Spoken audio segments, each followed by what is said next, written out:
The sound of the gavel crashing down echoed through the courtroom, like it was trying to break through the suffocating air of this damn courtroom, thick with sweat and fake smiles. A stupid, filthy cop, Dylan Carter, stood there with his face twisted in arrogance, as if he were the king of a pack of power-hungry dogs. Across from him stood Maya Jackson, a mysterious black woman with eyes as sharp as razor blades, a woman no fool could ever imagine holding the dark, ugly secrets from her military past, secrets powerful enough to make the scum in the system piss themselves and fall silent. It all started with a sneer on the scorching streets of Atlanta, sweat dripping down his face as he barked out idiotic questions.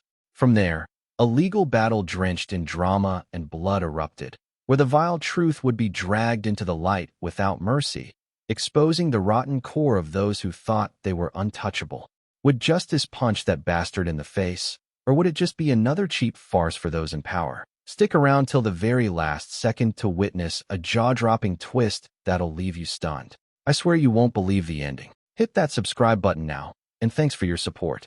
Don't let a single moment of this crazy mess slip through your fingers. The summer heat in Atlanta wasn't something you could ignore.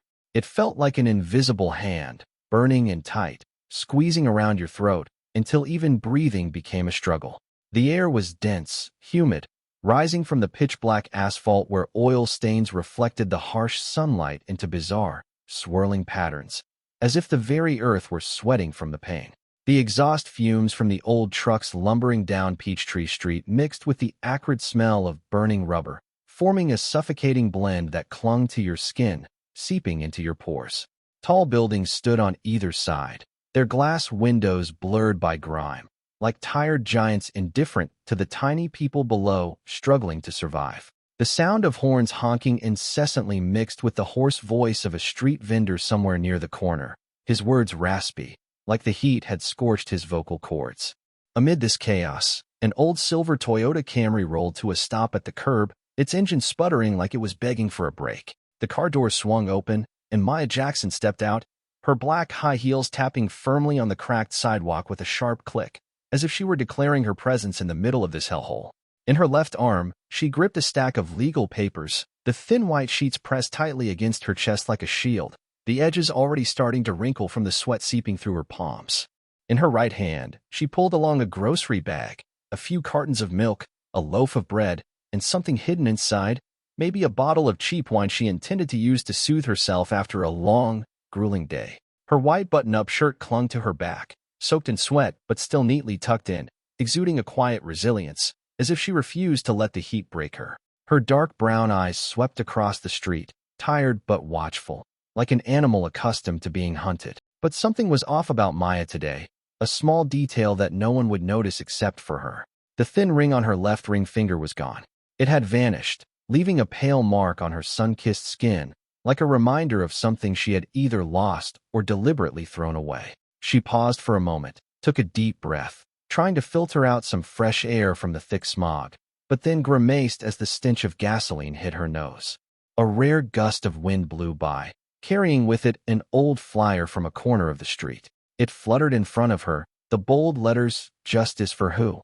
smeared in red ink, like dried blood. She glanced at the flyer, her lips tightening into a straight line, a flicker of suppressed anger flashing in her eyes, but quickly turned away, as if she didn't want to face that question right now. In the distance, a black and white patrol car quietly maneuvered through traffic, its lights off, but the gaze of the cop inside, a sweaty, blonde-haired white man, was fixed on Maya like a hawk on its prey. She hadn't seen him yet, but the hairs on the back of her neck stood up, a bad feeling creeping up from deep within her. There was something in the air today, not just the heat, not just the dust, but an invisible threat slowly tightening around her like a noose. A cell phone in her pocket buzzed softly. The screen lit up with an unread message. "Be careful, Maya. They're watching you." The sender was an unknown name, JH, not in her contacts, but the tone was eerily familiar, like a warning from a past she'd tried to bury. Maya stood there in the melting heat of Atlanta, gripping her stack of papers tightly, her eyes scanning the street one last time before she walked off. She had no idea that in just a few minutes, her life would be completely upended, and the audience didn't yet know that behind the weary but determined facade was a secret powerful enough to shake the very foundation of the city. Maya Jackson walked along the cracked sidewalk, her high heels clicking in steady rhythm, like a challenge to the stifling heat of Atlanta which seemed determined to choke the life out of her. The stack of papers in her hand trembled slightly as another hot breeze swept through, carrying dust that settled on the yellowed edges of the pages. Documents she had spent hours preparing for a small case hardly worth mentioning compared to the battles she'd faced in her past. But it was that past, like a silent ghost, always trailing her, buried deep beneath the shell of an ordinary lawyer she tried so hard to maintain. Her dark brown eyes momentarily clouded over, not from the dust of Peachtree Street, but from the memories rushing back, sharp and painful, like the razor she once wielded in those old days. Her father, Henry Jackson, was a history teacher at a rundown high school in the south of Atlanta, where the chalkboard had more cracks than the walls of the classroom. He wasn't tall or imposing, but his deep voice could silence even the rowdiest of students as he spoke about the struggles of Black people, from slavery to the civil rights movement. Maya vividly remembered the evenings spent at the small kitchen table in their damp wooden house, the flickering oil lamp casting shadows on her father's weathered face. He would point to the old, tattered book. "Our history isn't just about suffering, Maya.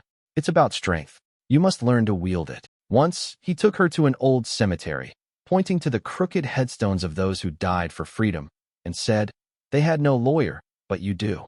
Don't let their deaths be in vain." His words were etched into her soul, a smoldering fire she could never extinguish. Her mother, Clara Jackson, was a nurse at the public hospital near the slums, small in stature with her hair tightly pulled back, but her hands were strong enough to lift a patient twice her size without trembling. Maya had seen her mother stitch up a boy wounded in a racial altercation, the blood soaking through her white apron. Yet her mother never cried. She worked quietly, whispering to Maya, "You cannot turn your back on those who need you, no matter how painful it may be." One night, when Maya was younger, her mother came home with red-rimmed eyes, telling her that a Black patient had died because a white doctor refused to treat him in time. Clara gripped her hand tightly, her nails digging into her skin.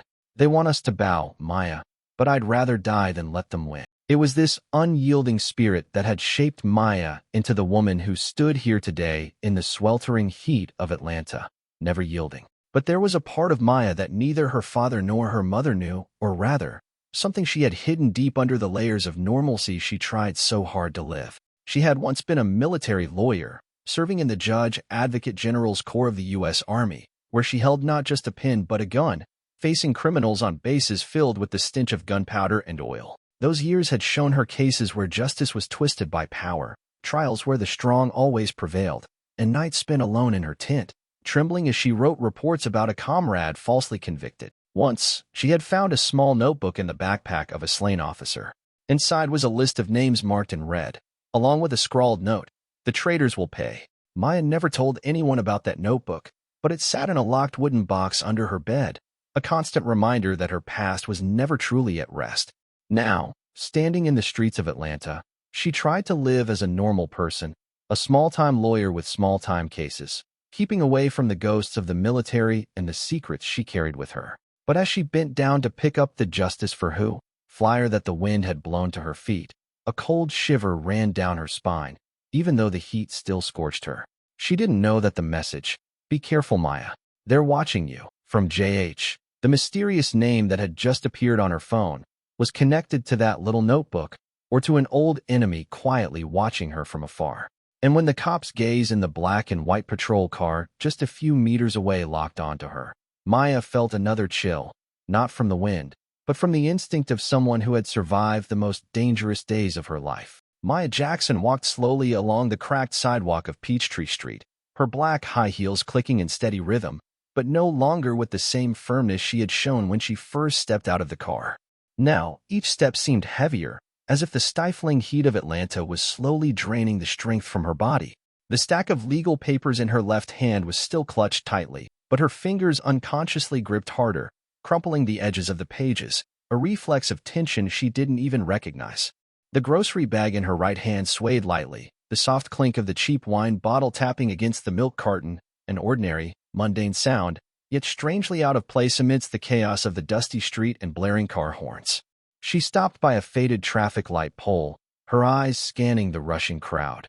Men in disheveled suits wiping sweat with their sleeves, mothers pulling their children across the street, and a group of black teenagers gathered at the corner, laughing loudly, but their eyes wary whenever a patrol car passed by. This was Maya's everyday life, a loop that seemed peaceful but always hid cracks, those moments when her heart raced for no clear reason. She lived in a small apartment in Decatur, where the walls were stained with watermarks and the sound of neighbors arguing drifted through the thin walls every night. Her job as a lawyer involved only petty cases, land disputes, rental agreements, things that never made her relive the days of military service, or at least she hoped so.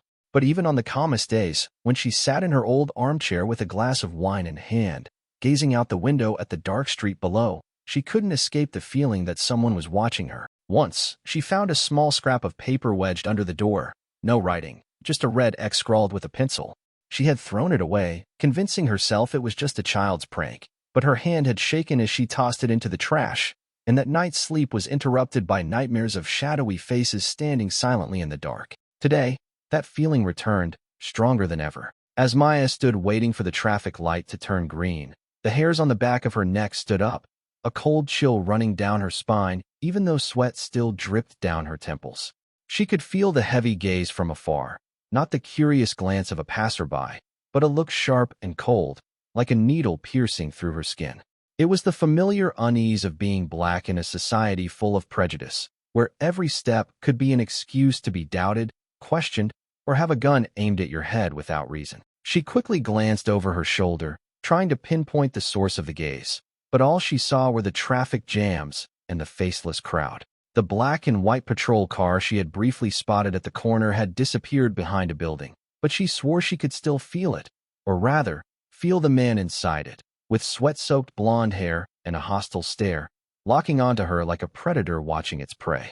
"I just want peace," she thought quietly, her inner voice cutting through the noise of the street. But they never let me be.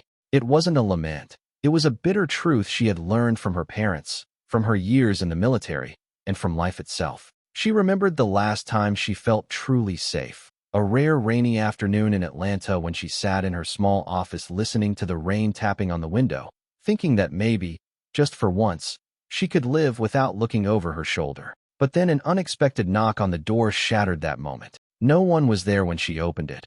Only an empty envelope lying on the doorstep, wet from the rain, with the scent of old paper rising like a silent threat. Suddenly, her phone buzzed again. The screen lit up with a message from JH, "Don't stand still for too long. They're closer than you think." Her heart raced, her hands shaking as she finished reading, but she quickly turned off the screen, forcing herself to keep walking across the street. A middle-aged white man wearing a wrinkled shirt stood near a light pole, staring at her with a strange smirk before turning away. She didn't know who he was, but his gaze chilled her, as if he knew something she didn't. And as she stepped over the crosswalk, a large truck swerved by, almost running over her foot, leaving behind the shrill sound of its horn and a cloud of thick black smoke. She coughed and sputtered, but didn't stop. She couldn't afford to stop, because her instincts told her that if she did, whatever was lurking in the shadows would grab her in an instant. Maya's heart pounded in her chest as the red and blue lights flickered behind her car. A chill ran down her spine as she glanced into the rearview mirror. A police car was tailing her suspiciously. She hadn't done anything wrong. She was driving at the speed limit, following all traffic laws. But for a black woman out late on an empty road, legal reasoning sometimes means nothing. She took a deep breath, pulling her car to the side of the road, anxiety creeping in. She knew situations like this were never simple. She had seen too many stories end in violence over a minor action misunderstood. The car door slammed open. Stepping out of the shadows was Dylan Carter, a police officer with a swaggering demeanor, his eyes flashing with blatant prejudice. He wasn't just a law enforcer. He was a man filled with simmering hatred for people like Maya. He walked closer, his gaze trailing over her, showing no attempt to hide his contempt. "What are you doing here with those papers, you little brat?" His voice dripped with sarcasm, lacking any semblance of professionalism. Maya gripped the steering wheel tightly, forcing herself not to react impulsively. Words like that were nothing new to her, but right now, they made her feel like her whole body was wound tight with tension. "I'm just heading home, officer," she said, trying to keep her voice steady. but even she could hear the tremor in her words.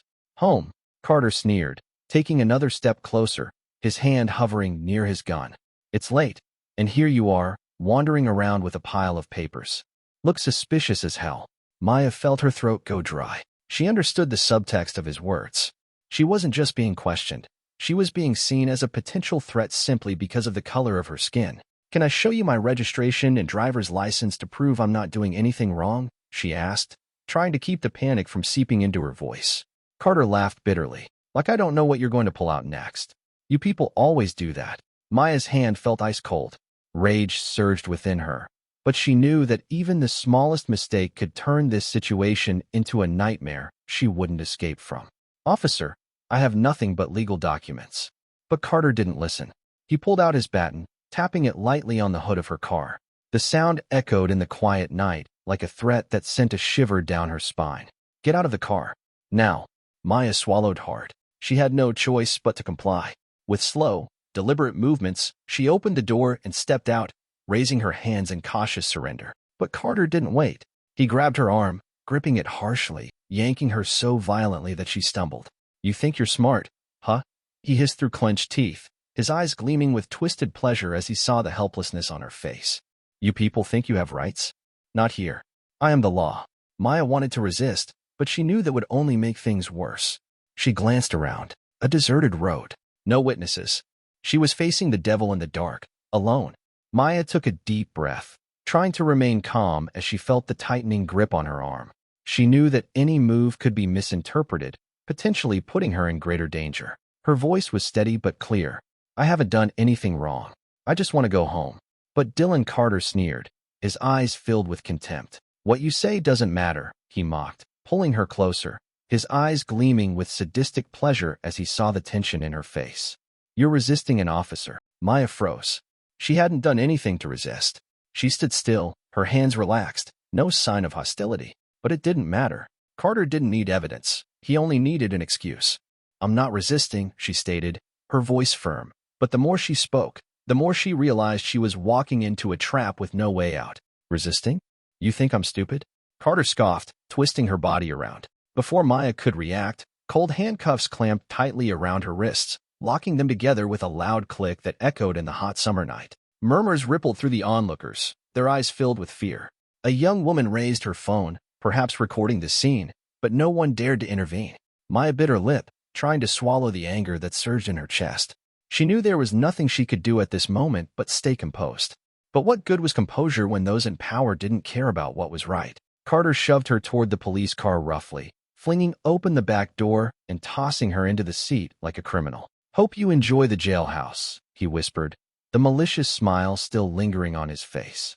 Maya closed her eyes, taking a deep breath. One thing was certain, this night would not end peacefully. The small, cold cell felt suffocating, like an iron cage filled with darkness. The bare concrete walls stood as lifeless as the air, offering no signs of life. Only old scratches on the floor as evidence of the souls who had once been trapped here, perhaps people who would never find a way out. The dim fluorescent light flickered, threatening to snuff out any remaining hope or strength within her. The air was thick and hard to breathe. Every inhale felt like a blade cutting into her throat. Maya sat huddled on the cold metal bench, her wrists aching from the tight cuffs, the red marks spreading across her brown skin. But she could do nothing, move nothing. She didn't know how long she had been here, but each passing second felt like a blow, cutting deeper into her pain. Outside, the sound of laughter and conversation from the officers seeped through the metal door. Their words, full of disdain, their mindless chatter, felt like a form of torture, constantly reminding her that she was just a pawn in their game, a nameless black woman held unjustly in a society full of injustice. No one cared about her. No one would stand up for her. She was just a tiny piece of this cruel system. These thoughts made her throat tighten, tears stinging her eyes as she struggled to hold back the pain in her chest. Every sensation, every laugh, only made her heart ache more, as if it were slowly cracking apart. The metal door creaked open again. Heavy footsteps echoed through the silence, each step deliberate and cold. Dylan Carter entered, arms crossed, a smug smile etched across his face. It didn't take a word for Maya to know exactly what he intended. He wasn't just a cop. He was a man using his power to torment others, using the very profession he swore to uphold justice and to oppress and degrade people. He had power, and he wielded it to make her feel small, humiliated. "What's a lawyer going to do for you?" he sneered, his voice dripping with mockery, as if the career she had fought for was a joke. "Here, I am the law." His eyes contained a twisted delight, as though he relished every moment of seeing her in this helpless state. Each word, each action of his, was a slap in the face, making her pain feel even sharper. Maya clenched her fists, her nails digging deep into her palms to suppress the fury rising within her. She wanted to scream at him, to wipe that arrogant smirk off his face, but she knew that would only make things worse. She couldn't afford to show weakness. If she did, he would seize the opportunity to crush her even further. She closed her eyes, taking a deep breath, trying to calm herself. But with every exhale, she felt like she was hitting an invisible wall, one that blocked every ounce of freedom and hope. "I cannot break." Her pride and reasoning were being tested to their limits. Each word from Carter felt like a lash, each movement of his reaffirming that she was nothing in his eyes, in the eyes of this system. But she couldn't let him win. She couldn't allow him to shatter the belief in justice her parents had instilled in her, nor could she let him erase the fragile hope she still held. But how could she escape this hell? She was just a woman, alone, unjustly imprisoned, with no one to stand by her side. The system was rotten to its core, and no matter how hard she fought, she couldn't fight at all. Maya felt a fear rising within her, a cold fear that threatened to swallow her whole, to take away all reason and hope. But she refused to let herself break. "This is not the end." These words burned as a reminder, a small ember still smoldering in her heart, telling her that no matter how grim the situation, she had to keep fighting. She knew that if she didn't, she would be left with nothing but darkness.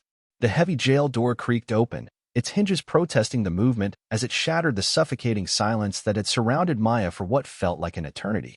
Her head snapped up, her tired eyes momentarily clouded by exhaustion, but still sharp, always alert. She had become used to the oppressive atmosphere, the monotony of being locked away in this cold, sterile room. She hadn't been expecting anything other than more mockery or further abuse from Dylan Carter. Every moment she spent here, she had steeled herself against the inevitable next blow of power or control.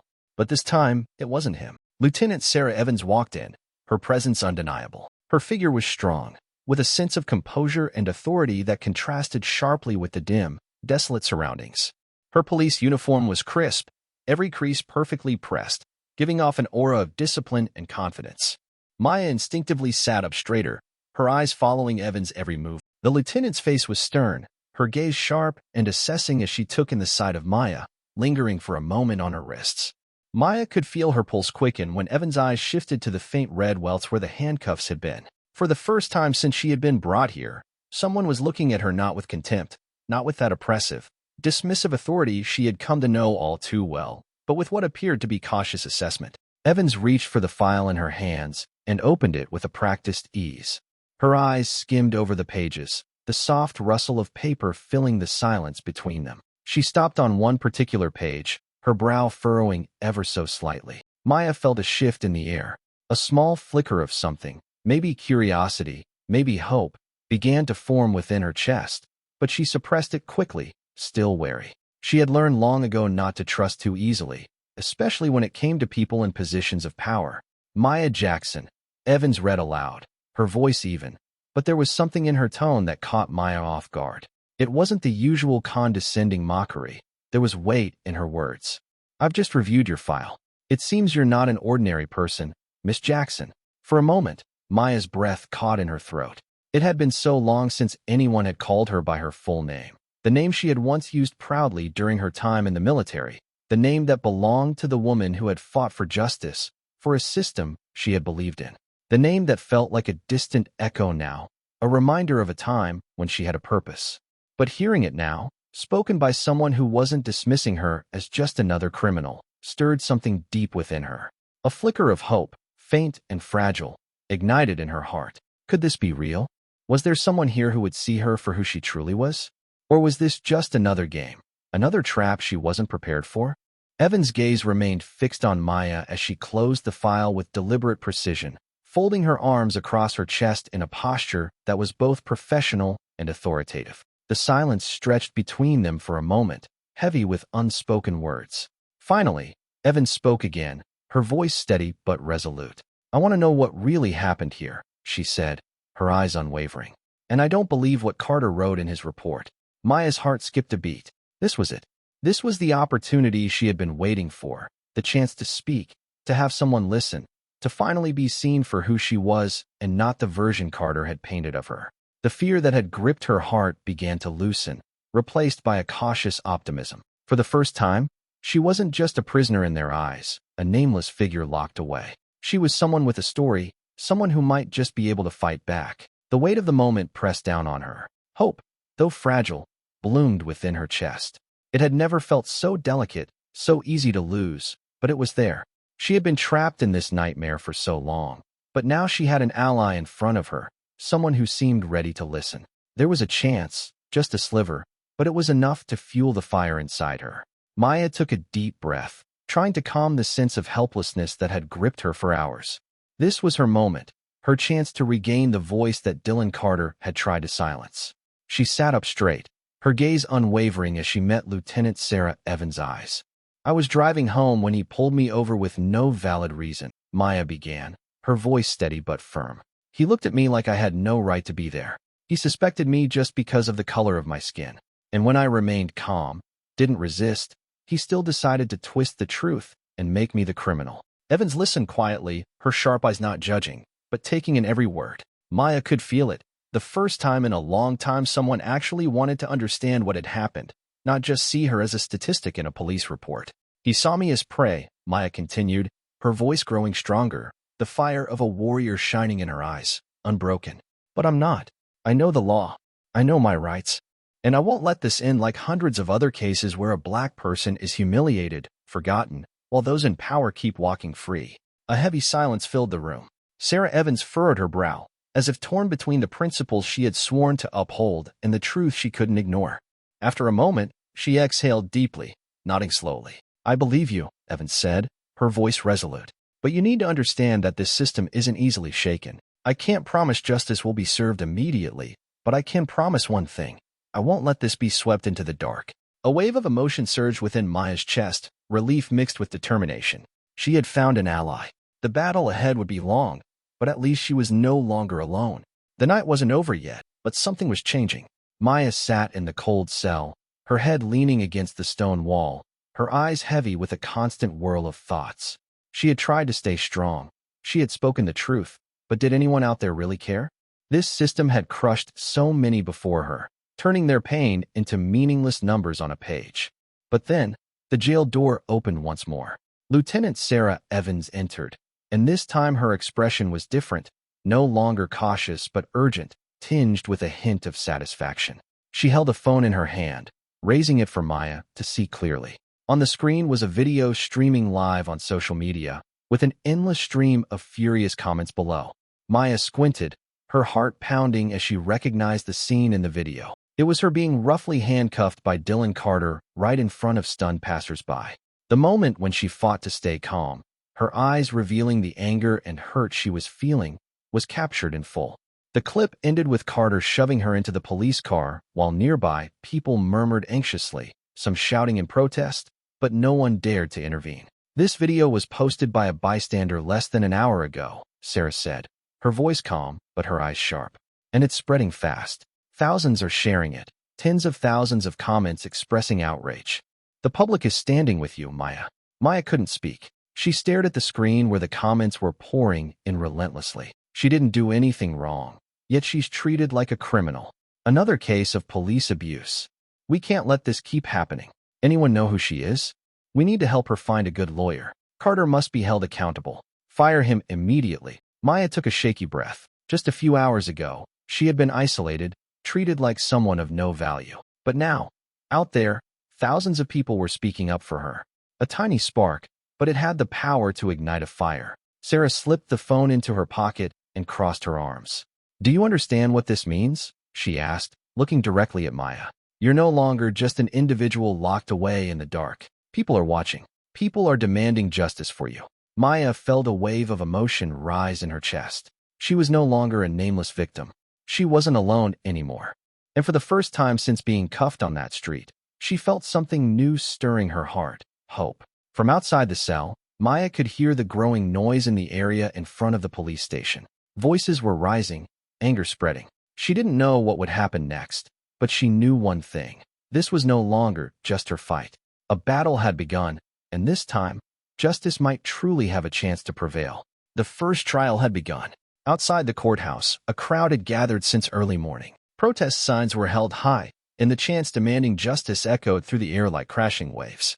The media pushed their way through the crowd, scrambling for the best angles, and major news outlets began their live broadcasts. This was no longer just a trial. It had become a symbol of a larger battle for justice and against police abuse of power. Inside the courtroom, the tension was palpable, as taut as a drawn bowstring. Maya sat at the defendant's table, her palms clenched together, trying to steady herself. On the opposite side, Dylan Carter sat at ease, leaning back in his chair, his police uniform crisply pressed, as though he were the embodiment of law and order itself. There was no trace of worry in his demeanor. He sneered, exchanging glances with his prosecutor, as though this were just another tedious procedure in which he was already assured of victory. The prosecutor stood, his voice calm but laced with implications to defend Carter. Officer Carter followed procedure in a situation where security is complex.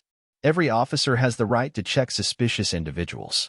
The defendant, Miss Jackson, exhibited non-cooperative behavior, forcing Officer Carter to act swiftly to ensure safety. Murmurs of dissent erupted from the gallery. Some shook their heads, others muttered in frustration. It was another blatant cover-up. Maya felt her anger flare, but she restrained herself. This was not the time to lose control. Maya's lawyer, Melissa Reed, stood up, her gaze sharp and unwavering. "Your Honor, we have direct evidence to show what really happened." All eyes turned to the large screen in front of the room. A court official pressed a button, and a video from a bystander's phone began to play. The footage came into focus. Maya standing next to her car, maintaining a calm demeanor. Dylan Carter approached with arrogance, his voice ringing with mockery. "What are you doing here with all those papers, you little brat?" Some people in the courtroom hissed in anger at hearing those words again. Next came the scene of Maya complying with every request, her voice clear and cooperative, with no signs of defiance. Yet Carter continued to threaten her, suddenly grabbing her arm roughly and snapping the handcuffs shut with brutal force. The crowd watching the video gasped. Some recoiled in horror as Maya was shoved into the back of the patrol car while Carter sneered at her. As the video ended, the courtroom fell into a tense silence. The faces in the audience were filled with shock. The prosecutor seemed flustered, hastily rearranging his papers as though searching for an escape route. Dylan Carter still tried to maintain his calm, but this time he wasn't as confident as before. For the first time, justice had concrete evidence before everyone, and no one could turn away from that truth anymore. The atmosphere in the courtroom grew suffocating after the video ended. No one could deny the truth that had just been exposed. In the spectators' gallery, those watching the trial whispered among themselves, some shaking their heads in anger, others clenching their fists in frustration. But this was only the beginning.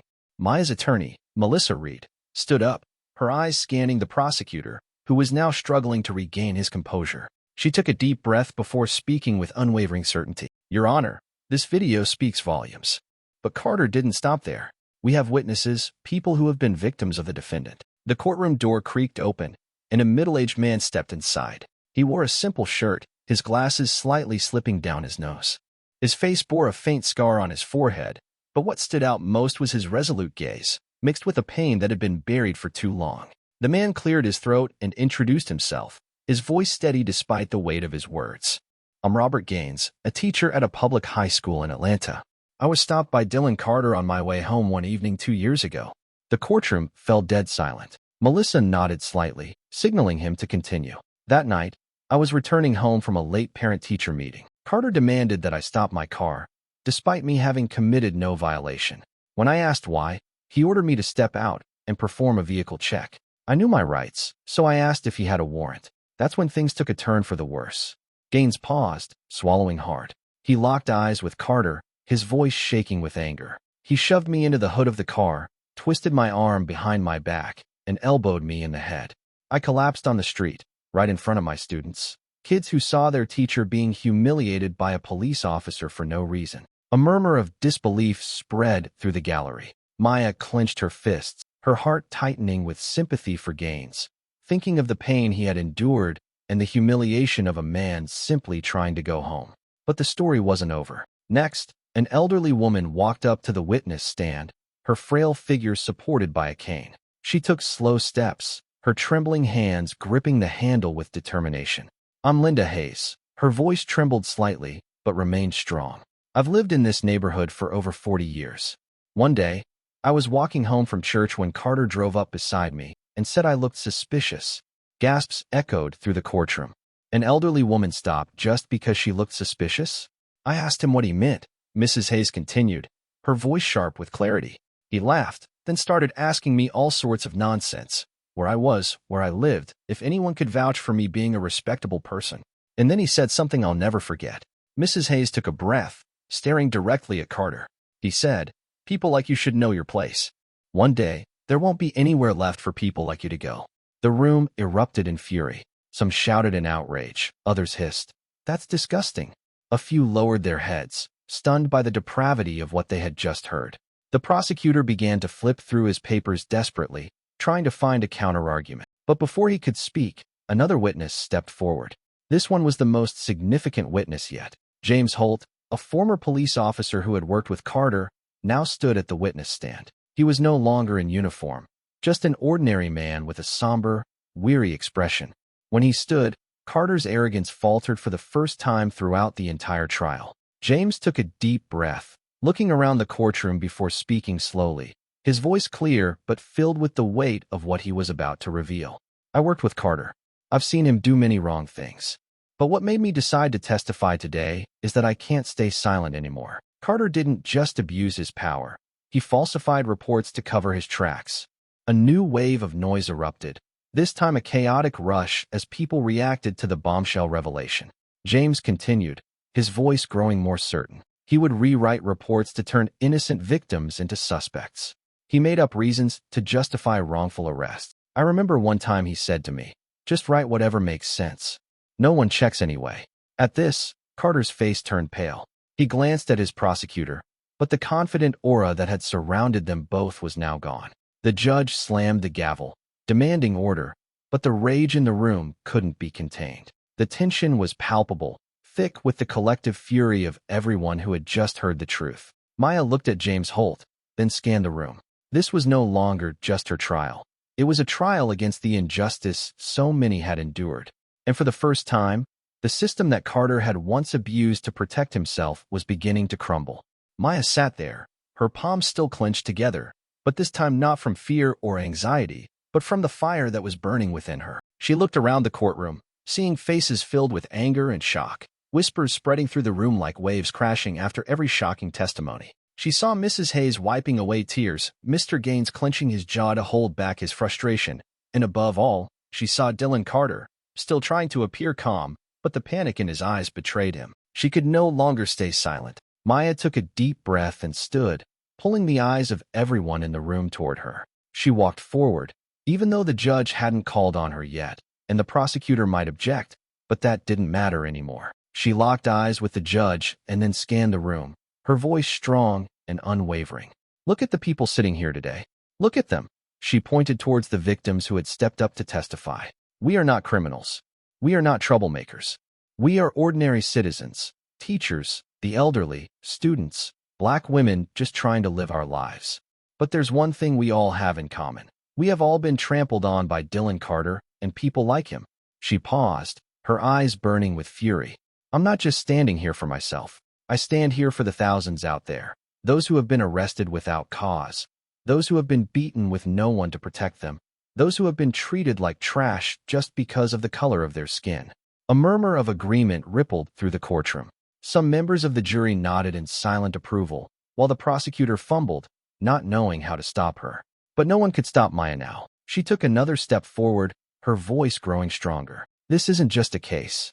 This is the truth about a system so warped that it no longer protects the people, but instead shields the abusers. This system allowed Carter to run rampant for years.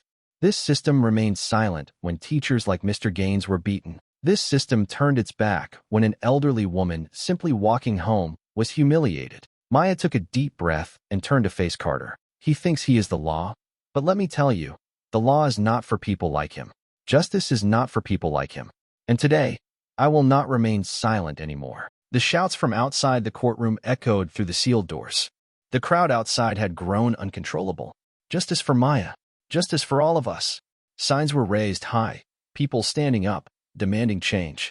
From the street corners, strangers came together, united in one wave of anger, a wave ready to sweep away the injustices that had existed for too long. Inside the courtroom, the prosecutor was sweating. Dylan Carter tried to maintain his composure but failed. Maya could see the fear in his eyes. He knew that this time, he couldn't escape like he had before. The judge slammed the gavel down, but the sound of the gavel couldn't silence what had been ignited. A storm had begun, and this time, it wouldn't stop until justice was truly served. The entire courtroom held its breath as the judge raised the gavel. Maya clenched her hands under the table, her heart racing as if she could sense something terrible was about to happen. The tension in the room was palpable, everyone waiting for a fair verdict, a response that would be worthy after everything that had been laid bare. The judge cleared his throat, his eyes scanning both sides before he spoke in a calm, yet cold tone. After reviewing the evidence and testimonies, the court has decided that more time is needed for further investigation before a final ruling can be made. Due to a lack of direct evidence regarding Officer Dylan Carter's misconduct at the time of the defendant's arrest, the court grants him bail while awaiting the next phase of the trial. The sound of the gavel striking the table felt like a punch to Maya's chest. She heard someone behind her gasp in anger. Mrs. Hayes shook her head, tears welling in her eyes. Teacher Gaines clenched his jaw, his fist tightening in fury. A few people in the gallery were left open-mouthed, unable to believe what they had just heard. Maya felt cold all over. The judge's words echoed in her mind like a nightmare. Lack of direct evidence? How could that be? The video clearly showed Dylan handcuffing her roughly. The testimonies of witnesses had revealed his cruelty. James Holt had exposed his report falsification. But no, the system still protected him. Maya felt her chest tighten, her breath becoming shallow, her voice caught in her throat. But the anger inside her swelled. She muttered, almost unable to believe the truth she was facing. They're protecting him, just like always. The room, once filled with murmurs, slowly grew silent. It wasn't the silence of victory, but the silence of broken hearts, of people who had hoped, who had believed in justice, only to be betrayed once again. Outside the courthouse, the crowd fell into a quiet stillness. The signs were raised silently, and the chants that had once rung out now faded into disappointed whispers.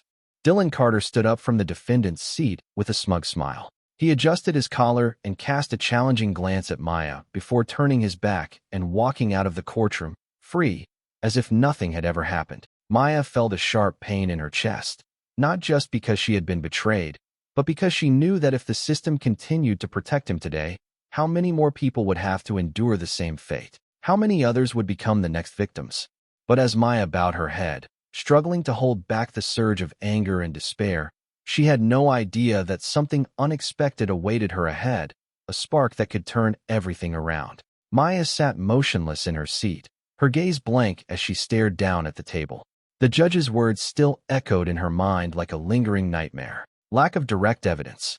The justice she thought she was so close to slipped through her fingers, just as it had for so many others like her before.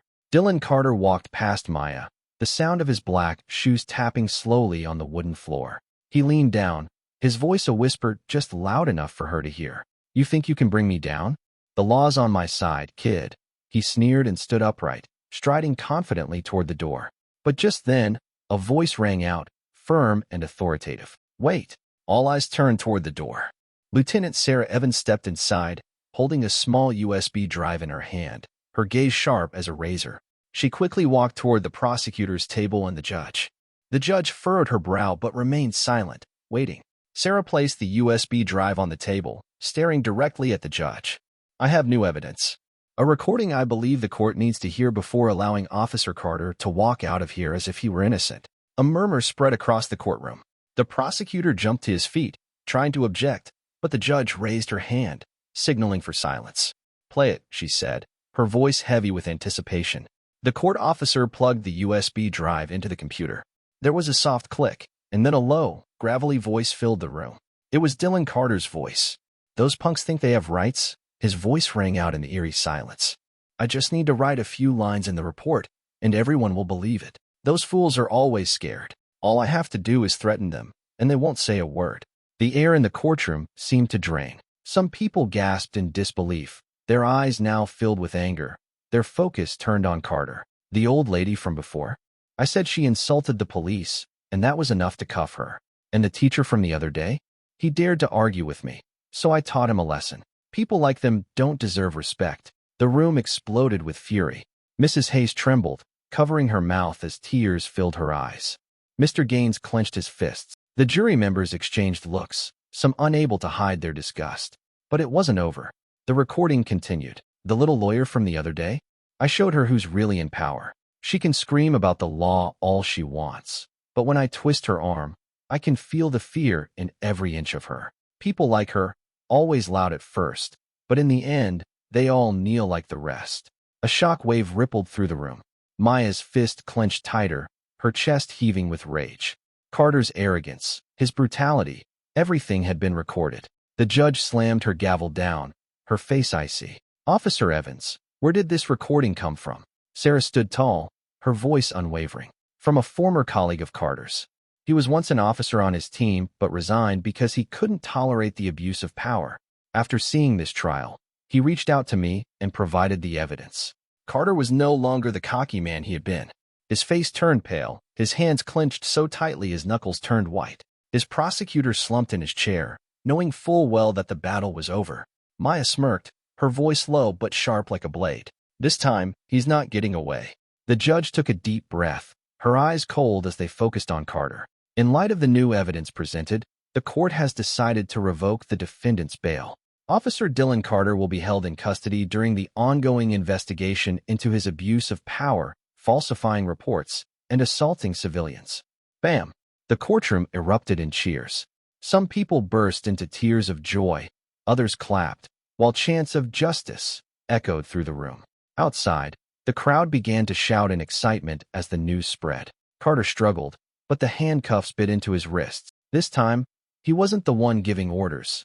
He was the one being escorted out, with no escape. Maya stood there, feeling the wind of victory sweep through her. She had fought, had endured the most desperate moments, and now she was witnessing the man who once thought he was the law being dragged out of the courtroom like a real criminal. Justice hadn't come immediately. It had been delayed, tested, but in the end, with enough persistence and the truth laid bare, it had won.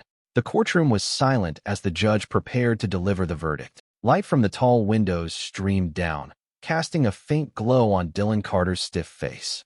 He was no longer the arrogant figure that had first entered the courtroom. Now, he was a defeated man, his eyes fixed on the table in front of him, his confidence gone. The judge spoke, her voice neither too heavy nor lenient, but resolute. After considering all the evidence, witness testimonies, and the recorded audio, the court finds the defendant, Dylan Carter, guilty of abuse of power, falsifying reports, and assaulting a civilian. A few scattered claps echoed through the room, but everyone was still holding their breath, waiting for the next words. The defendant is immediately dismissed from the police force, placed under further investigation for other violations, and will serve a sentence of 18 months in prison. Maya clenched her fists, a mix of relief and bitterness gnawing at her heart. Carter was dragged out of the courtroom, no longer carrying that air of superiority, no longer sneering. But only 18 months? She thought of the other victims, the people who had endured his brutality for years.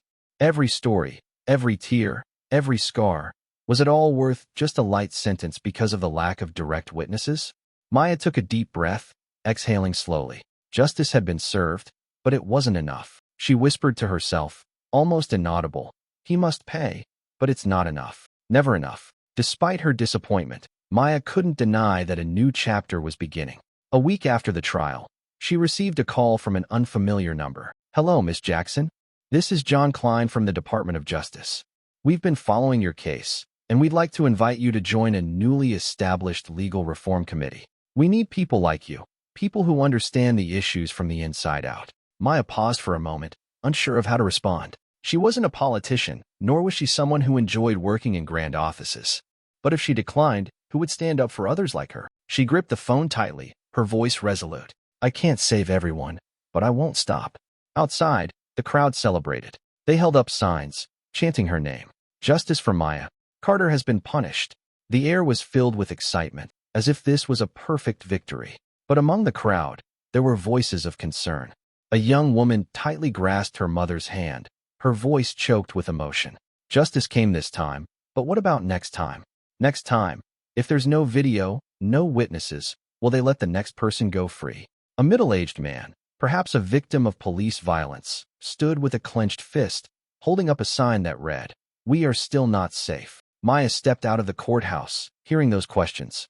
She knew the story wasn't over. She looked up at the gray sky, where faint rays of sunlight pierced through the thick clouds. A tiny spark, but it was still there. Justice wasn't perfect. The fight was far from over. But at least today, they had pushed the darkness back, just a little. And tomorrow, Maya would continue to fight. In a world full of injustice, we often feel too small to make a difference. But Maya proved that a resolute voice can shake an entire system. Justice doesn't always come immediately, but if we don't speak up, it will never come. Remember, silence in the face of injustice is complicity with it. Every time you face injustice, whether small or large, don't turn away. Dare to ask the questions. Dare to demand answers. Because change doesn't start with those in power. It starts with ordinary people who dare to stand up. You can't fix the world in one day, but you can plant a seed of change.